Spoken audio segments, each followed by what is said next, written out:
Alrighty mga kaunggoy, it is I, Manong Jaire, back at it again with brand new food review mga kaunggoy. And for today's episode mga kaunggoy, itatry natin, actually may nag-suggest mga kaunggoy ng, ano tawag dito?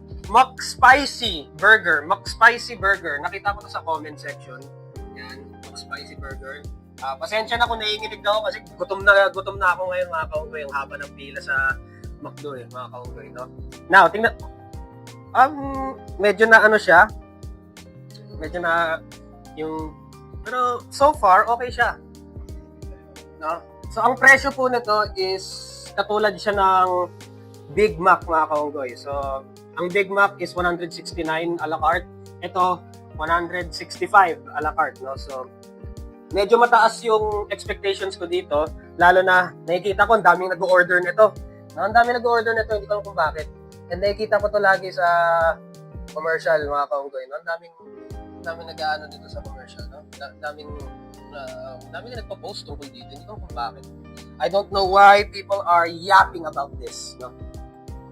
So, without further ado, let us okay, last. Oh my god. Ito ata magandang view. Hindi ko manap yung magandang view. Oh, ito. Kitang-kita. So, chicken daw siya, no?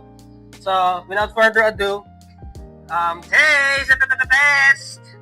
Bon appetit!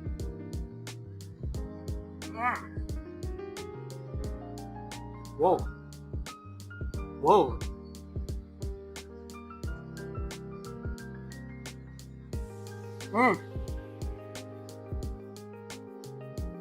May sipa po siya. May konting sipa. So, kaya po siya tinawag na McSpicy talaga. May sipa po yung medyo mapapatubig ka. Lalo na kung mahina ka sa spicy food. Hindi mo pero masarap siya. Yung spiciness niya hindi po unbearable. Yun to the point na iiyak ka sa sobrang anghang. No. May konting sipa mga kaunggoy, pero hindi yung to the point na, yung parang mga, ano tawag doon ba? Yung mga manghang sa ibang bansa, yung mga, saan ba, Malaysia? Malaysian food? Korean? Hindi po siya kasing level ng mga Malaysian, Korean, or Vietnam ba, manghang? Ano pa ba manghang? Indonesian, no? Thailand, maanghang din. No? So, hindi po siya sobrang anghang. Pero nakita ko meron siyang ibang version. Ito, may ibang version siya. McSpicy with honey mustard. So, baka yun, sobrang anghang na natin. Ay, mag-focus! Yan. So, since chicken to, ina-expect ko mataas ang protein na nito. No? Kasi ang nakita ko yung Big Mac, nasa 20 plus yung protein.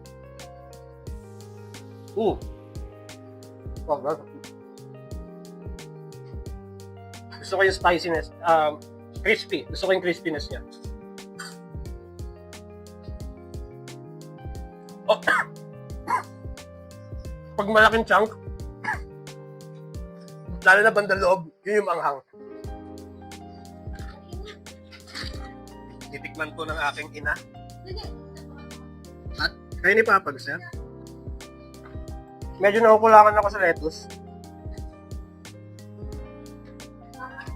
Dapat damihan yung lettuce.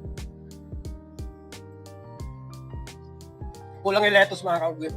Oh my god, kailangan may yellow yung tubig yun. Ha? 165 a la carte. Oh, last bite. Para sa views mga kaunggoy.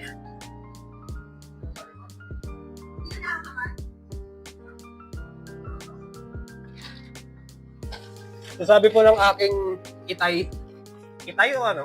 AirPods. Ama. Sabi ng aking ama, wala daw anghang. Hindi daw siya manghang. So kung mataas ang tolerance niyo sa spicy food, kayang-kaya niyo to. Hindi kayo ma-face. Pero masarap siya. Masarap. In fairness, mga kaunggoy, very solid po. Although, pag hindi kayo pag hindi kayo handa, mga kaunggoy, mga kaunggoy, tapos ina-expect nyo, ay, hindi yan manghang, matatamaan kayo. Masarap siya. Now I see bakit ang daming nag-order nito sa McDo na pinuntahan ko. Masarap naman siya talaga. Food review, mga kaunggoy. Mag-suggest pa kayo ng mga food review na gusto nyong i-review ko, or alak review, or drink review, no? Mga inom review, mga drinks review, no?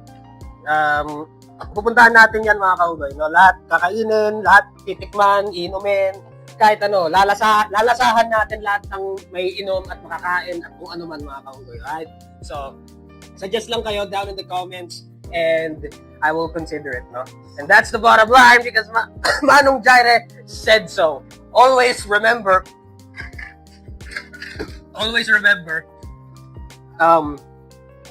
basta yun, subscribe.